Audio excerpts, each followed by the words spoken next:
not to get the styrofoam everywhere, so get over here over the trash can. Ooh. Now, the next job is to think about the design that we're going to put into this. Does everybody follow what I mean? What's the difference in 3D design and 2D design? 1D. I just came up with that.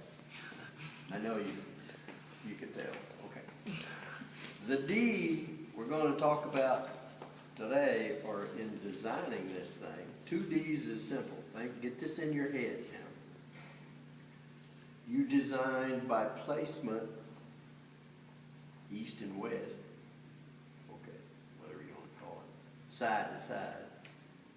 You also design by placement up and down. So we design horizontal placement, meaning where is it? Is everybody, if I'm putting a dot in space or I'm putting a little circle somewhere, whatever I'm putting in there.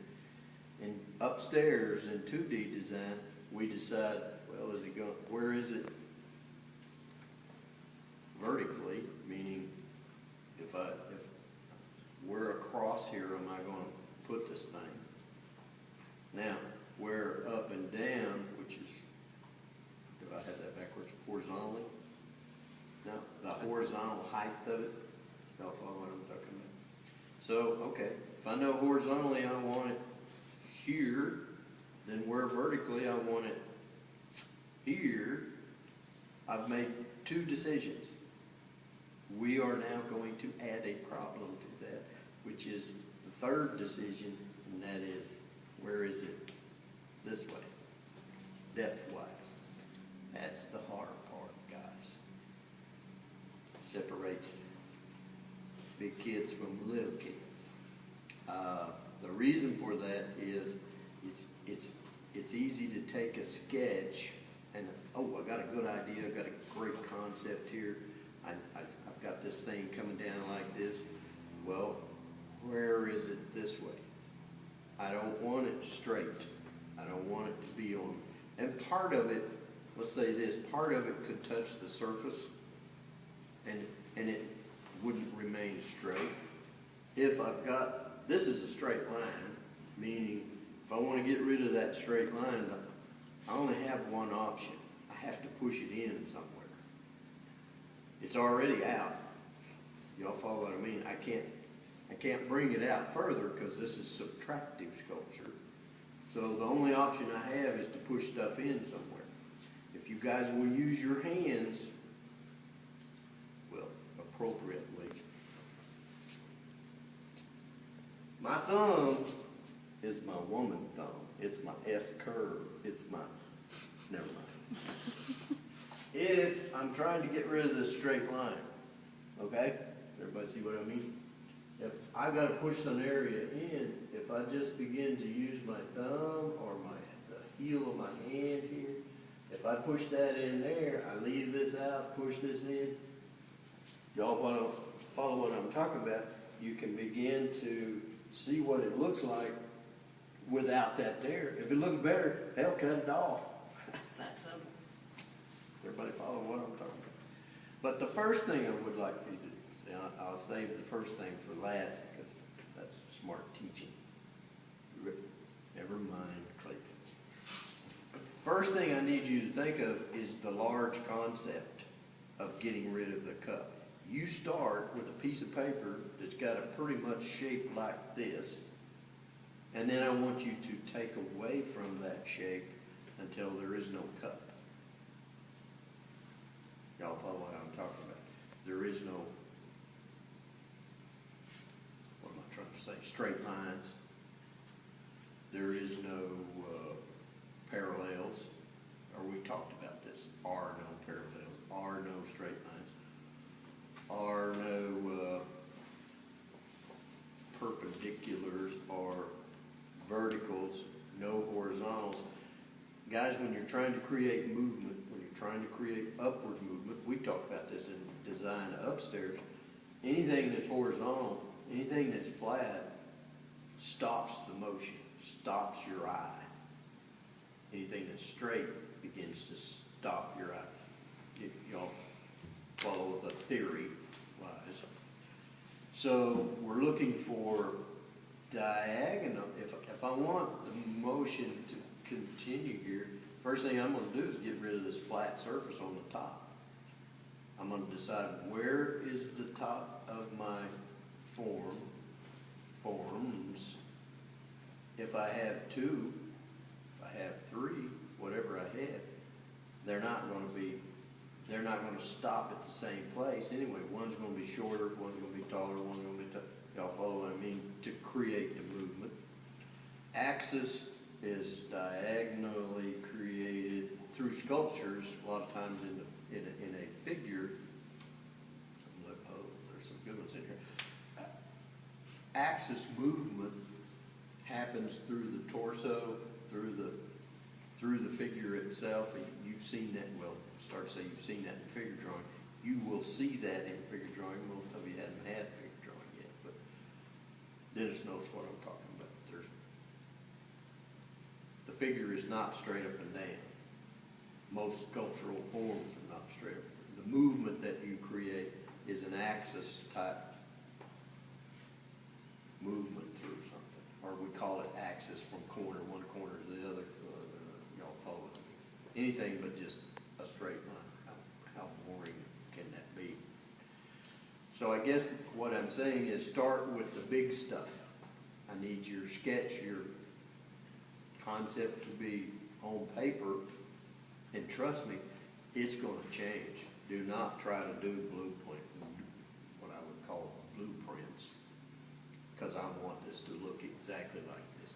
You just need a concept to get started on, okay? And if you can kind of do little gestures of what this thing is going to look like from the front, from the side, from the other side, or even the top. Where is the big stuff? Think about design, think about transit. The object of this, I guess, is transition. That's your dominant principle. Can you involve other principles? Of course you can. You can involve repetition. In fact, you should. You can involve axis. You can involve size and scale. You can involve balance. Do y'all follow what I mean? I'm just asking you to make the dominant principle transitional, meaning movement, and let's try to have it moving up. Okay? Large, medium, all of those things that we'll worry about textures when we even get to that stage. I mean, we're a long way away from what kind of textures, and that's another ball game all by itself. It's great. Questions so far? How do you start? You take the paper off your cup. What do you do next? Well, let's say I have a concept. Let's say I have an idea. I'm going to say if you will approach it almost like a piece of wood, or same way we approach a figure in a piece of wood, we've got two basic profiles that we got to start with. Meaning, if I know what it looks like from the front, well, obviously I got to take some of this in places to get rid of the so-called cup. So if I cut those in more or less as a projection through just make a flat surface out of that, boom, boom, boom, boom. Then I turn it like this and I say, still a cup, isn't it?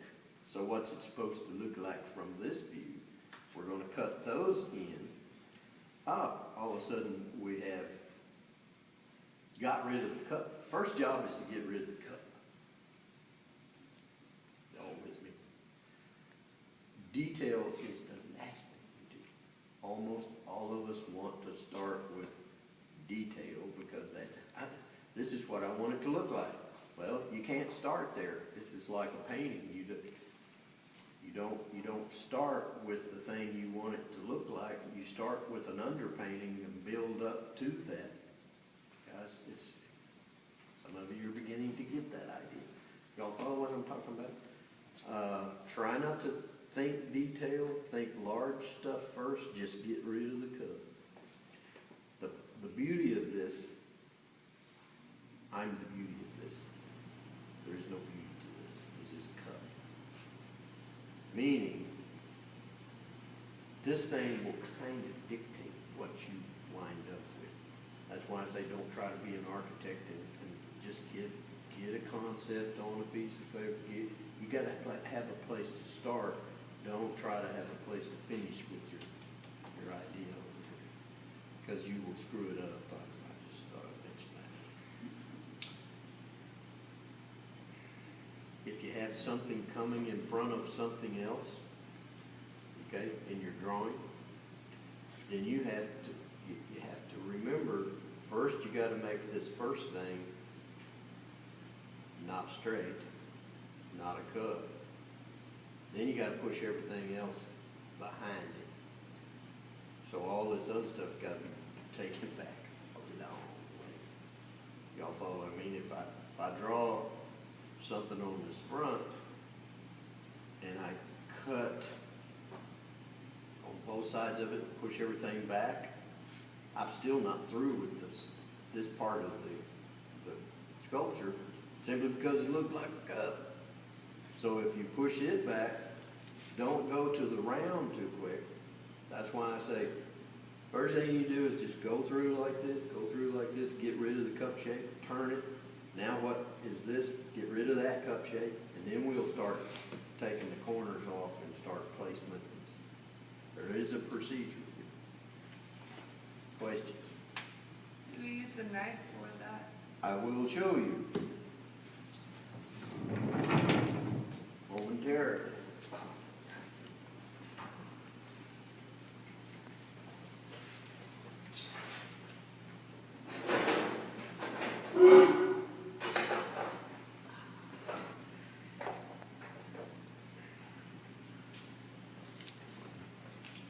This is the toy box. This is the toy box for big kids.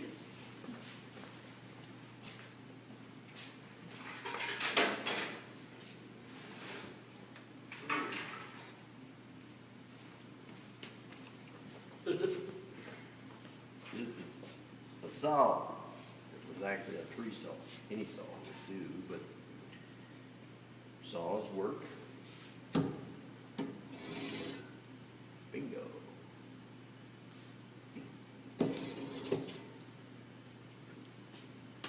Bingo. Y'all follow what I mean? If you got big stuff to take off, hey, this is pretty good. While it's still wet, this stuff you'll find out will work differently when it's dry or when it's wet. Right now is the easiest time that it works because it's still, hell, it's half water. Y'all follow what I mean? Can you dig into that? Can you take stuff off? You bet. Can you do it with practically your thumbnail? Oh, no. Teeth? Yeah, they're good.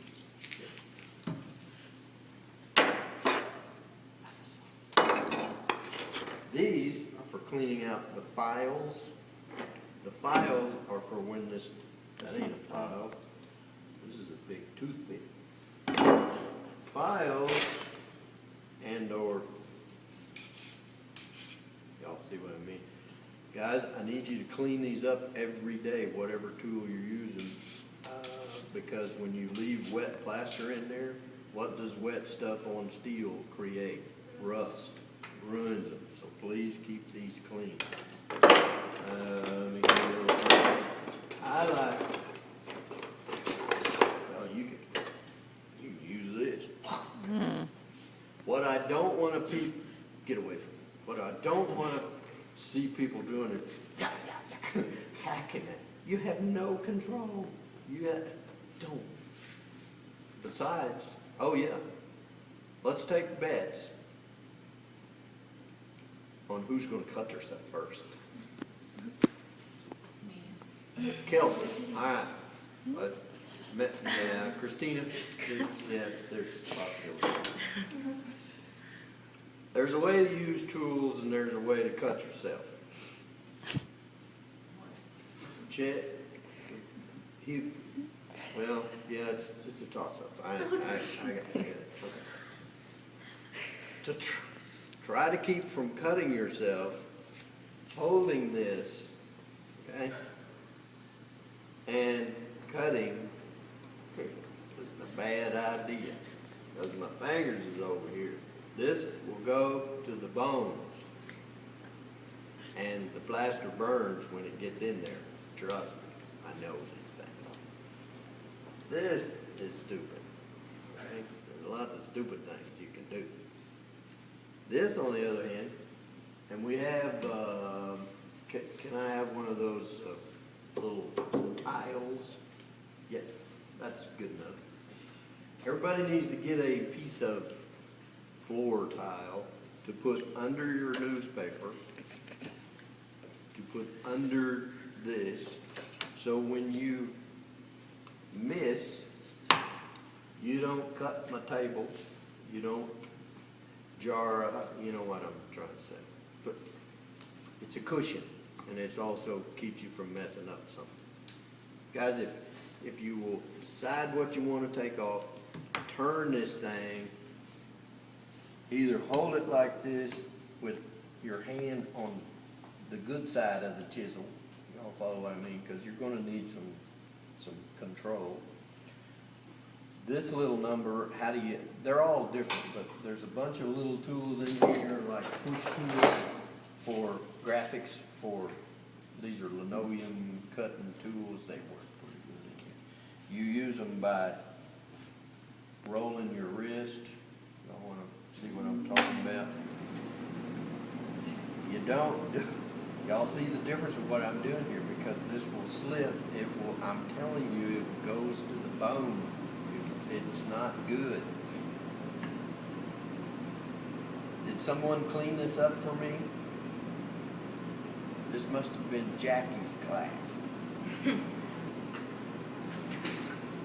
All right, watch this. Can everybody see what I'm doing? I can even experiment with textures that I might be able to control that are quick, simply by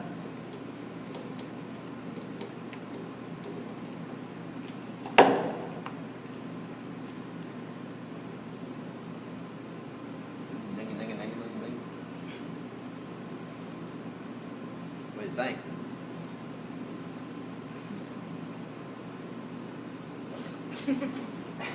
The object is decide what needs to come off and get it the heck off. Get rid of the cut. This takes quite a bit off. This takes even more off, especially if it's really dry. Once these dry out and they will in about 4 days, maybe 4.5 days, then this will not work worth a crap, because it sounds like your fingernails on the chalkboard. It's very difficult to get this stuff off. Take off your big stuff right now, guys. Does everybody follow me? Sandpaper. Yeah, we're going to get this stuff smooth. That does not work with the moisture in the plaster. That's the last thing you do. Everybody follow what I mean? So there's a procedure. The procedure is no detail right now. Let's get the big stuff. Let's get the idea, get the big stuff going, make the size and scale happen, make the odd number of things happening here, all of the design, I guess, good things that make a design happen. Odd numbers, keep it asymmetrical. I didn't say that. I take that for granted. Everybody knows that, or at least generally. Questions so far, guys? I can show you a whole lot to do with tools. Pocket knife. Just 1 second. Pocket knife is handy when you get to the stage, and you can take off reasonably big things. She's got a pocket knife, looks just like mine. Got it at the same time, actually. If I'm trying to create form, a lot of times on your drawing you'll have a line. Here's a line, so I know this form is. How you create that is to, if you will go over a surface more than once with that knife, you keep getting it deeper and deeper and deeper and deeper, And then well, there is no form there, is there? There is a line. So what you would then do is take that pocket knife and just roll the form on one side. That's wet. Roll it on the other side to where you're actually making more of a form change, but a convex form change that's rolling back to a line. And I can make this deeper and deeper and deeper. I can make it wherever I want to. It's like, think of your fingers. There's a line in between your fingers. Well, what's important here? Is it the line or is it your finger? What? Okay. You all understand what I'm talking about? Finger. Well, God. Yes. I mean, yes, it's the finger.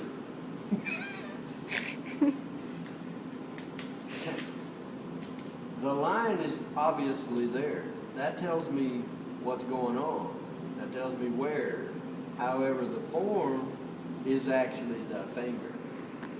I love it. So, when you're thinking of form, my teacher threw this out one day, and I probably have already said this to you, but he walks in and he says, well, all sculptural form is convex. And immediately I'm thinking, no, you silly rabbit. What do you mean it's convex? What about a wave? You know what I mean. That's concave. What about this? It's concave. Well, this is the line. The forms that are creating that, every one of them's convex. You ever seen a concave muscle? Well, maybe kids. Yeah, maybe. Yeah. Y'all follow what I'm talking about? When the ocean wave, the backside of that wave is convex. That's what's creating this other side. We're talking form here. We're talking nature. You know what I'm trying to say. So, when you're analyzing what you're doing, those lines that you put in there, it's not, or are not, the important part of what you're trying to create. That's just the location. The important part is the form that creates the line. Please try to begin to at least be aware of that. It's hard to start thinking that way. I know that. Because when you draw, all you do is draw the line. We work the other way around. That's 2D. Now we're talking 3D. Questions? I need to let you get started. Before you actually make a pretty one like I have, I need you to have at least a piece of paper with a concept or an idea. Yeah, I was Yes, going to ma'am. ask if we're going to come around. I may not come around, you may come to me because I'm fixing to sit down. My ankles are killing me at the end of the day. I even took drugs this morning. I'm going to try something different. I'm going to the doctor in 12 days. Take a picture of my ankle and see what the problem is. I almost said bad things. Anyway. Question, guys? Make this fun. There is no... I guess what I'm saying, you cannot do this wrong. You can do it not so effective. you can cut yourself. Maybe that's wrong. Well, that's not wrong. It's just try not to bleed on the plaster because that's the important part here. Your finger will grow back. That was bad. At least that was always my teacher's idea was if you're going to cut something wrong, cut your finger. Don't mess up your sculpture. Whatever you do. Okay. We ready to start? Yeah. Everybody? Anybody? Let me ask it this way. Did anyone write down the assignment? You're kidding? 2 people. I'm kind of, you did? 3 people. I'm kind of impressed here. What if I just wrote sculpture? The details of the assignment. One more time. say